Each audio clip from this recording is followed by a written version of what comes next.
everyone, my name is Christine Dionysius. I will be representing my school, which is SMK Kinabutan 2. I'm going to be 17 years old this year.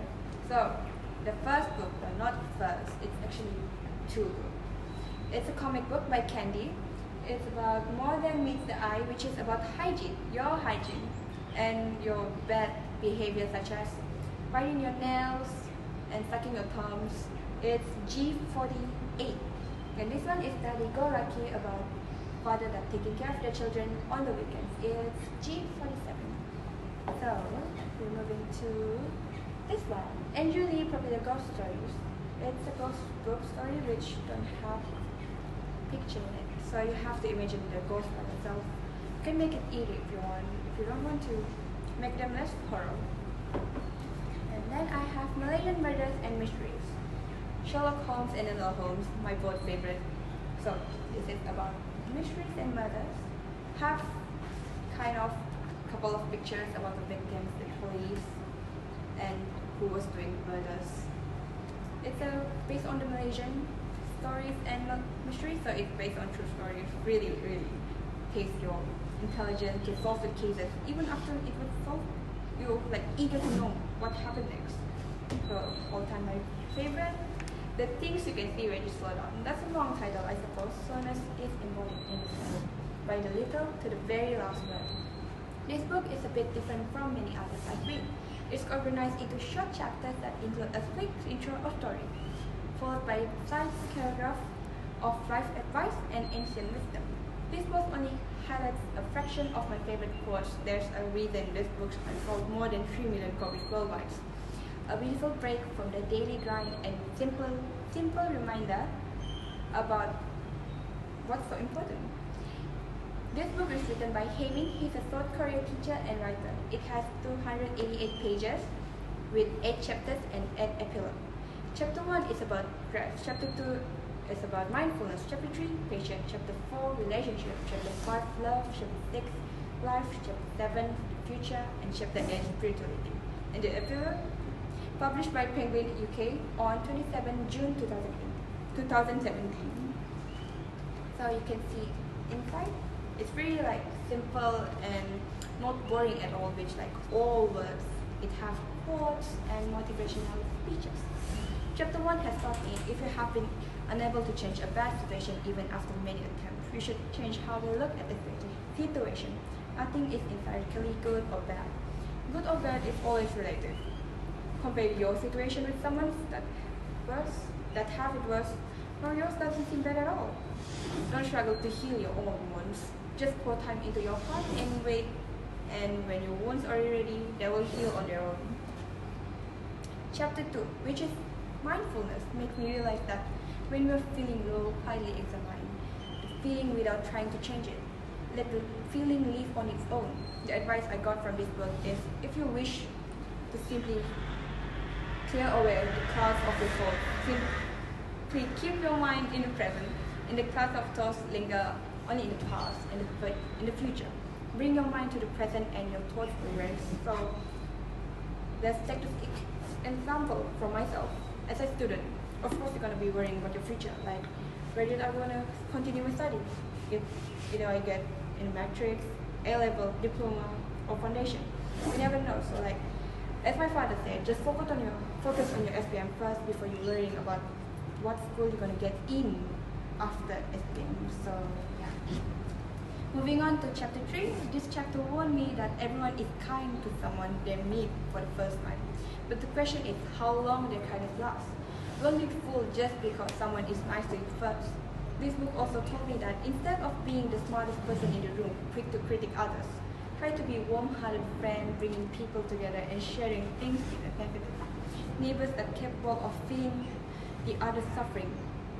However, the person is so toxic and creates difficulties in your life. Avoid them and just like pretend they don't exist. Ignore them.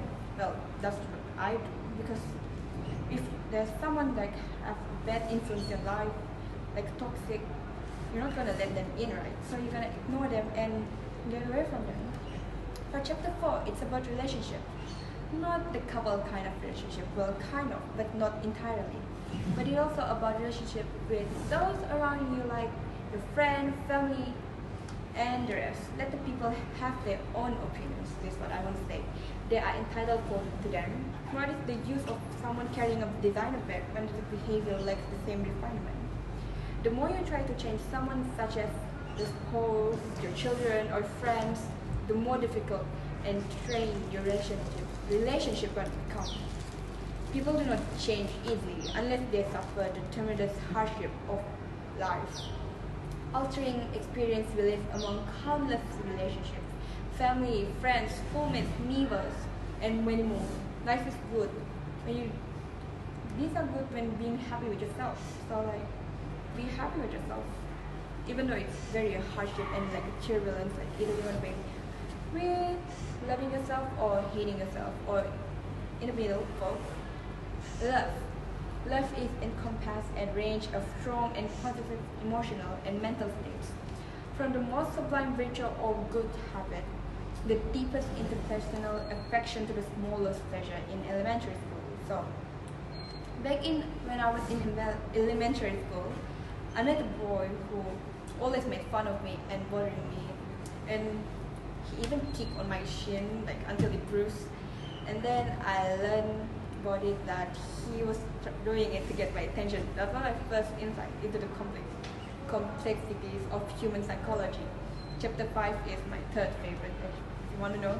So, this is chapter 6 I'm going to talking about, which is my second favorite. It's about life. So, life. So you've been on in your life, so of course it's going to be my second favorite because it kind of be close into your life and you kind of relate with it. So, it helped me a lot. I like this part in this book where it said, don't let people's opinions of you determine who you are. Instead of worrying about other things, devote yourself to your dreams. When someone does not like us, it's not our problem, but not everyone will like us. This is a problem only if we let it bother us well. As the TikTok says, not everyone have a good taste though. Some say they don't really know what they are looking for in life. This might be because instead of getting in touch with how they feel, they have planned their life according to others. People's expectation. Live your life not to satisfy others, but to fulfill what your heart desires. I'm talking about chapter 7. The future, do not turn down too many opportunities.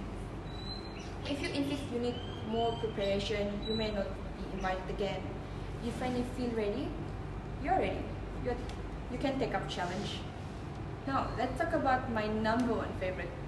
Behold, the last chapter, chapter 8. This chapter kind of told us more about religion. I'm so in love with the chapter and this part. On page 244, it said, he who knows only one religion, know none, by Max Muller.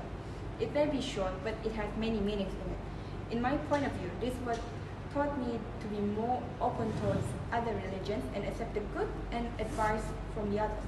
Just as my faith is precious and significant to me, wouldn't it be the same for people of other faiths?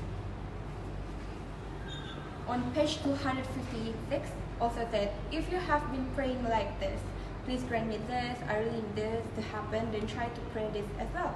Enlarge my heart to hold, accept the things I cannot. Do not bargain with God, Buddha, or any divine being. Give what you want in exchange for material. Offerings. As a student, well, of course, I always ask God to grant me my prayer in study, pass my exam, to ace in this exam, to have A in it, carry it. So yeah, just try to pray and ask for enlarge your heart to accept something that you cannot get. Carry on to the final part of this book, your original faith, the epilogue. When you are busy that you feel perpetually chased, memorying thoughts of your circle head, and the future seems dark and uncertain. When you are hurt by what someone has said, slow down, even if only for a moment. Bring your awareness into present and take a deep breath. What does you hear? What does your body feels like? What the sky looks like? Only when you slow down can we finally see clearly our relationship, our thoughts, our pain. As we slow down, we are no longer tangled in them. We can stay out and appreciate them for what they are. I highly recommend you guys to read this book. I'll open your mind. It will open your mind more than you think, such as inspirational book by Heimin.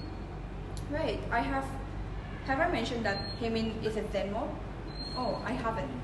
Well, now you know he's a Zen monk and a former professor at small liberal arts college, Massachusetts.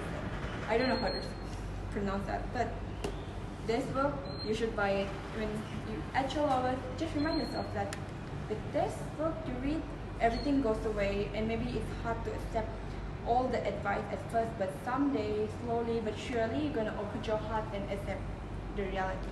So that's all for today, and have a good day. Have a nice day. Don't forget to drink water. Bye.